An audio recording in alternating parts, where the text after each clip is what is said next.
राधे राधे बच्चों। तो कैसे हैं आप लोग। स्वागत है आपका अपने YouTube चैनल 10th विला पर। आज से हम लोग कवर करने जा रहे हैं बाबू चैप्टर नंबर 4 जिसका नाम है द्विघात समीकरण। इसको पढ़ने से पहले बच्चों हम लोग इसमें जो बेसिक चीजें उसको कवर करेंगे कि द्विघात समीकरण होता क्या है। बच्चों द्विघात समीकरण की जो परिभाषा होती है, द्विघात समीकरण की जो परिभाषा होती है बाबू क्या होती है कि जहां पर भी आपको x की घात 2 दिख जाए, यानी कि x की पावर 2 दिख जाए, उसी को हम लोग क्या कहते हैं, द्विघात समीकरण कहते हैं। ठीक है, ये चीज आपको समझ में है कि द्विघात समीकरण क्या होता है। जहां पे आपको x की घात 2 दिखेगी उसको द्विघात समीकरण कहते हैं।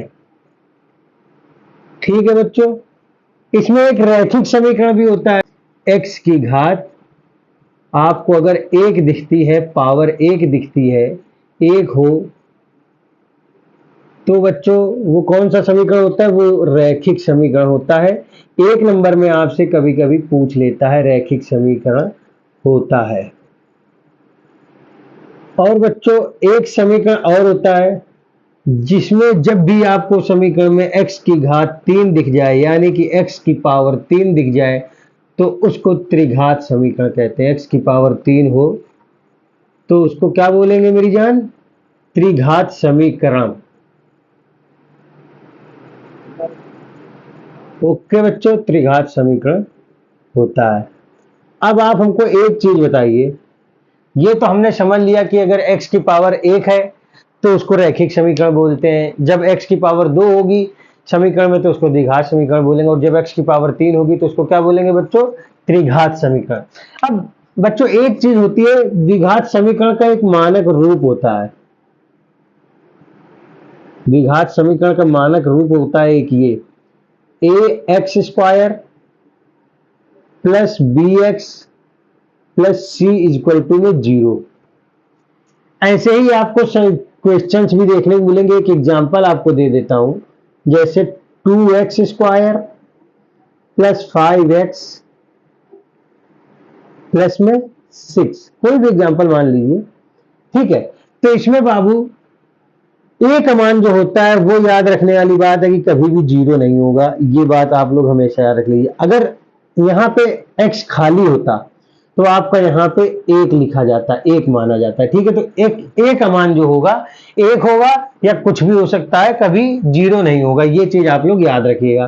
ठीक है, अब अगर मैंने इसको ऐसे कर दिया तो क्या कर सकते हैं, इसमें जो a की वैल्यू है वो 1 है, क्योंकि x के गुणांक में a है, यहाँ पे 1 है तो उसकी वैल्यू हो जाएगी। b का मान क्या हो जाएगा बाबू, 5 हो जाएगा।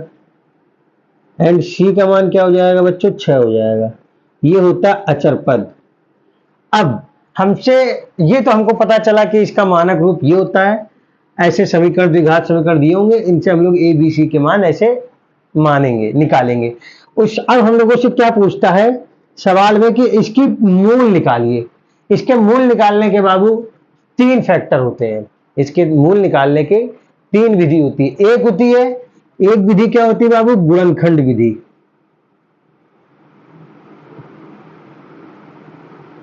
इसके मूल निकालने के, रूट्स निकालने के क्या होते हैं बाबू, 3 विधि होती है। वो होती है गुणनखंड विधि, दूसरी होती है पूर्ण वर्ग विधि,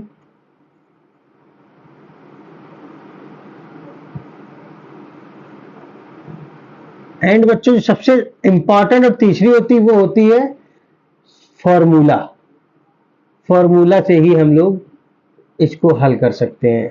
इसका फॉर्मूला क्या होता है, x बराबर माइनस का b प्लस माइनस रूट में b square minus 4ac upon में 2a।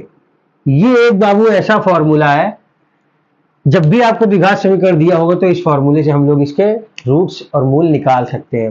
अब हमसे एक चीज एग्जाम में और पूछता है, और इस एक्सरसाइज के अंदर भी दी है क्या, कि इसके मूलों की प्रकृति बताइए। जब भी आपको ऐसा समीकरण दिखे तो उसमें आपको क्या बोलेगा कि मूलों की प्रकृति बताइए, इसके मूल कैसे हैं। तो मूलों की प्रकृति बताने के लिए बाबू b बराबर एक फॉर्मूला होता है, b स्क्वायर माइनस का 4ac। सारे मान आपको मालूम है, समीकरण से आप निकाल सकते हो। b का मान 5 हो जाएगा, c का मान 6 हो जाएगा, a का मान 1 हो जाएगा। ठीक है, अब इसमें अगर d का मान बाबू 0 आता है तो इसके मूल कैसे होंगे? दो समान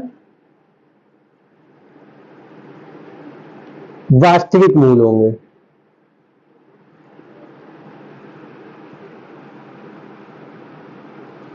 अगर बच्चों d का मान 0 आता है तो इसके मान कैसे होंगे? दो समान वास्तविक मूल होंगे। और अगर d का मान बड़ा आया 0 से तो क्या हो जाएगा? दो असमान वास्तविक मूल हो जाएंगे। कैसे मूल होंगे? दो असमान वास्तविक मूल। यहां तक कोई दिक्कत बच्चों? और अगर d का मान माइनस में आ जाए तब क्या कर सकते हैं? तब अगर d का मान माइनस में आया तो उसके जो मूल होते हैं वो काल्पनिक होते हैं। तब मूल क्या होते हैं? काल्पनिक होते हैं, यानी कि कोई भी मूल नहीं होते हैं। उसके मूल काल्पनिक होते हैं, उसके कोई भी मूल नहीं होते हैं। तो यहां तक आपको समझ में आया?